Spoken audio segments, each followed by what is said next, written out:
Hello students, welcome back. हम लोग 9th class का चैप्टर है cell the fundamental unit of life. इसके कुछ इंपॉर्टेंट टॉपिक्स को डिस्कस कर रहे हैं। हमने सेल की ऑर्गेनाइजेशन और उसकी जो कंपोजिशन है उसको पढ़ना स्टार्ट किया है और हमने देखा है कि सेल के 3 इंपॉर्टेंट कंपोनेंट्स होते हैं। पहला हमारे पास होता है सेल मेम्ब्रेन, जिसके बारे में हम पिछले लेक्चर में पढ़ चुके हैं, और आज हम उसके एक और इम्पॉर्टेंट कंपोनेंट, सेकंड कंपोनेंट को स्टडी करेंगे। वो है न्यूक्लियस, जिसको आप हिंदी में केंद्र कहते हैं। तो न्यूक्लियस जो आप डायग्राम यहाँ पे राइट साइड पे देख रहे हैं, ये एक्चुअल में न्यूक्लियस का डायग्राम, सेल का डायग्राम बना के बताया है, जिसमें बीच में जो आपको वॉयलेट कलर में नज़र आ रही चीज़ें वो न्यूक्लियस है, न्यूक्लियोलस है, क्रोमैटिन्स हैं, इसमें सारी चीज़ें देखने को मिलती हैं। तो आज हमने इसी न्यूक्लियस के बारे में जो है वो स्टडी करना है कि न्यूक्लियस जो है वो होता क्या है। तो चलिए हम लोग स्टडी करते हैं न्यूक्लियस के बारे में। ये देखिए हमारा टॉपिक है स्टूडेंट्स, ये है न्यूक्लियस। और न्यूक्लियस देखिए क्या है, it is a prominent organelle present in the cell which is controlling centre of all the activities of the cell. जो न्यूक्लियस है वो एक प्रोमिनेंट ऑर्गेनल है, बहुत ही महत्वपूर्ण अंग है जो सेल के अंदर प्रेजेंट होता है, which is the controlling centre of all activities. जिस प्रकार से हमारा कंट्रोलिंग सेंटर कौन सा होता है स्टूडेंट्स, अगर अपनी बात करें तो हम सारी एक्टिविटीज़ कहाँ से कंट्रोल करते हैं? अपने माइंड से, अपने ब्रेन से। सो ब्रेन हमारा कंट्रोलिंग सेंटर है। ठीक उसी प्रकार सेल का ब्रेन क्या होता है, उसको हम कहते हैं न्यूक्लियस। जितनी भी सेल के अंदर एक्टिविटीज़ होती हैं वो सारी न्यूक्लियस ही कंट्रोल करता है। सो न्यूक्लियस इज़ अ प्रोमिनेंट कहते हैं इंपॉर्टेंट, बहुत ही महत्वपूर्ण ऑर्गेनल, मतलब अंग होता है सेल का, जो कि सारी एक्टिविटीज़ को कंट्रोल करता है। अब हम बात करते हैं स्ट्रक्चर की। तो स्ट्रक्चर देखिए, structure of nucleus. Nucleus has a nuclear membrane covers it all around. हमने देखा सेल के बाहर क्या होती है, सेल मेम्ब्रेन, जिसको आप प्लाज्मा मेम्ब्रेन भी कहते हैं। अब सेल के अंदर न्यूक्लियस है तो न्यूक्लियस को भी कोई चीज़ कवर करेगी, क्योंकि उसके जो कंटेंट है उसको कहीं ना कहीं बांध के रखना है, एक जगह इकट्ठा करके रखना है। तो वो उसको कौन रखेगा, वो रखेगा न्यूक्लियर मेम्ब्रेन। तो न्यूक्लियस जैसे सेल मेम्ब्रेन होती है आउटर कवरिंग, वैसे न्यूक्लियस की आउटर कवरिंग को हम क्या बोलते हैं, न्यूक्लियर मेम्ब्रेन। सेकेंड पॉइंट देखिए, there are pores present on the nuclear membrane that allows the movement of substance in and out of the nucleus. ठीक उसी प्रकार जैसे प्लाज्मा मेम्ब्रेन जो है सब्सटेंस की मूवमेंट्स को अलाउ करती हैं अंदर और बाहर, उसी प्रकार जो न्यूक्लियस के बाहर मेम्ब्रेन होती है, जिसे हम न्यूक्लियर मेम्ब्रेन कहते हैं, वो भी सब्सटेंसेस की मूवमेंट को इन और आउट इंश्योर करती है। यानी न्यूक्लियस के अंदर के कुछ कंटेंट्स जो हैं वो बाहर जा सकते हैं, और बाहर के जो साइटोप्लाज्म है वहाँ से कुछ चीज़ें जो है वो न्यूक्लियस के अंदर भी आ सकती हैं। तीसरा क्या है, there are chromosomes rod shape structures present in the nucleus which contain genetic information.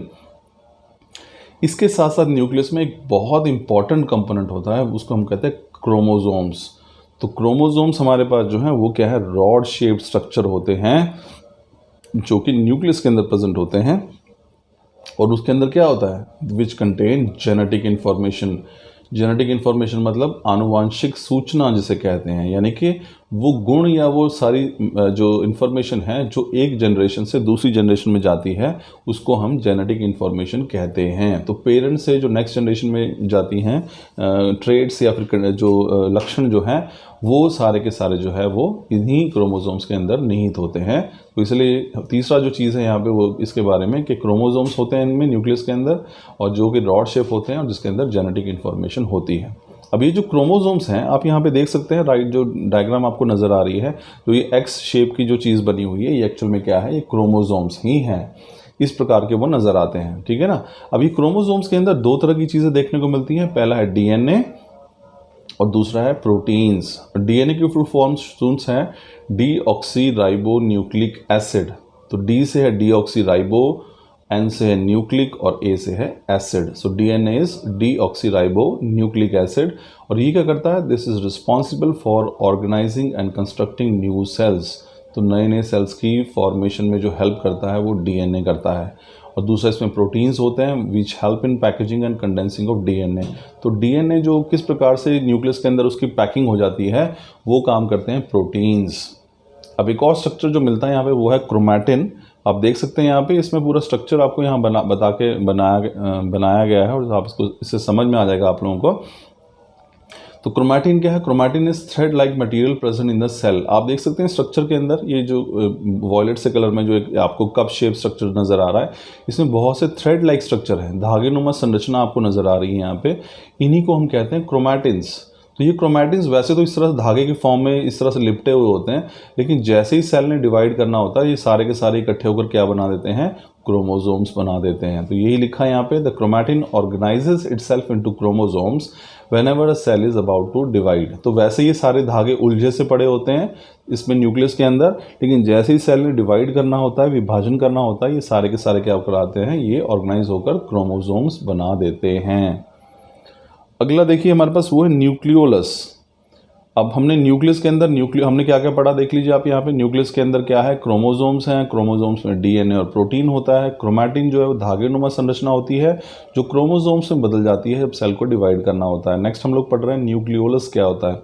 Nucleolus जो है वास्तव में यही ब्रेन है, it is the brain of the nucleus. तो जितनी भी एक्टिविटीज़ हैं वो एक्चुअली न्यूक्लियोलस कंट्रोल करता है। तो ब्रेन जो सेल का होता है that is called the nucleolus. It comprises of 25% of volume of the nucleus. तो न्यूक्लियस का लगभग 25% हिस्सा जो है, वॉल्यूम जो है, वो न्यूक्लियोलस ही होता है। It consist of proteins and ribonucleic acid. और न्यूक्लियोलस किसका बना होता है, कुछ प्रोटीन्स का, और क्या होता है इसमें, राइबोन्यूक्लिक एसिड्स होते हैं, इसको हम RNA कहते हैं। ध्यान रखिए स्टूडेंट, DNA एंड RNA। तो DNA होता है डीऑक्सी राइबोज न्यूक्लिक एसिड और RNA होता है राइबोन्यूक्लिक एसिड। ये करता है, it helps in formation of ribosomes which helps in the formation of protein inside the cell. यही हमारे पास जो है वो हेल्प करते हैं, जो न्यूक्लियोलस, ये हमारे पास RNA और प्रोटीन्स हैं, ये हेल्प करते हैं किसमें, राइबोसोम्स की फॉर्मेशन में, जो कि, और राइबोसोम्स का इंपॉर्टेंट फंक्शन क्या है, वो प्रोटीन की फॉर्मेशन करते हैं सेल के अंदर। तो प्रोटीन निर्माण का सबसे इंपॉर्टेंट रोल जो है वो राइबोसोम्स ही प्ले करते हैं। अब यहाँ पे एक और टॉपिक है स्टूडेंट्स, वो है nucleoid.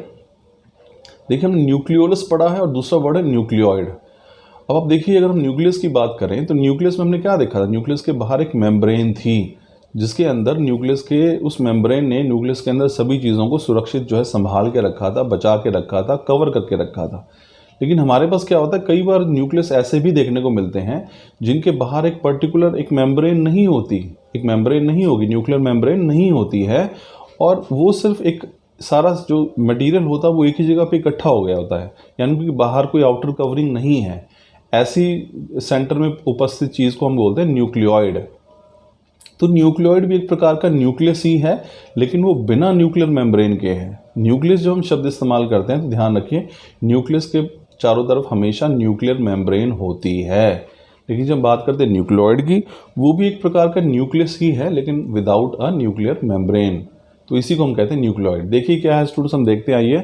Sometimes cells do not have a well defined nucleus because they lack a nuclear membrane. कई बार क्या होता है कि सेल के अंदर एक बहुत ही क्लियर न्यूक्लियस नज़र नहीं आता है क्योंकि उनके अंदर न्यूक्लियर मेम्ब्रेन उपस्थित होती है। Such a nucleus with no definite nuclear boundaries is called nucleoid. और ऐसे ही न्यूक्लियस जिसके बाहर चारों तरफ कोई बाउंड्री, कोई कवरिंग, कोई एनवलप नहीं होता है, उसी न्यूक्लियस को हम कहते हैं न्यूक्लियोइड। तो ध्यान रखिए, न्यूक्लियस वो जिसके चारों तरफ न्यूक्लियर मेम्ब्रेन हो, और न्यूक्लियोइड वो जिसके चारों तरफ न्यूक्लियर मेम्ब्रेन न हो। तो स्टूडेंट्स, ये हमारे पास आज का टॉपिक था जिसमें हमने न्यूक्लियस के बारे में स्टडी किया। ध्यान रखिए, कंट्रोलिंग सेंटर होता है हमारे पास, और ये इसके चारों तरफ मेम्ब्रेन होती है, मेम्ब्रेन के चारों तरफ मूवमेंट हो सकती है पार्टिकल्स की। न्यूक्लियस के अंदर क्रोमोसोम्स पाए जाते हैं, रॉड शेप। क्रोमोसोम्स में दो प्रकार की चीज़ें होती हैं, डीएनए और प्रोटीन। डीएनए जो है नई सेल की फॉर्मेशन में हेल्प करते हैं, प्रोटीन्स इनकी पैकेजिंग में हेल्प करते हैं डीएनए की। क्रोमैटिन जो है वो धागे नुमा थ्रेड लाइक स्ट्रक्चर हैं जो कि प्रेजेंट होते हैं, जो अपने आप को क्रोमोसोम्स के फॉर्म में अरेंज कर लेते हैं जब सेल ने डिवाइड करना होता है। न्यूक्लियोलस जो है वो सेल का ब्रेन कहा जाता है, और ये 25% वॉल्यूम को कवर करता है। इसमें प्रोटीन और आरएनए होते हैं जो कि राइबोसोम्स बनाते हैं। राइबोसोम जो है प्रोटीन सिंथेसिस में हेल्प करता है। फाइनली हमने पढ़ा कि न्यूक्लियोइड क्या होते हैं। न्यूक्लियोइड मैंने आपको बताया, एक ऐसा न्यूक्लियस जिसके चारों तरफ न्यूक्लियर मेम्ब्रेन नहीं पाई जाती, उसे हम न्यूक्लियोइड कहते हैं। So this was all about nucleus, students. Thank you.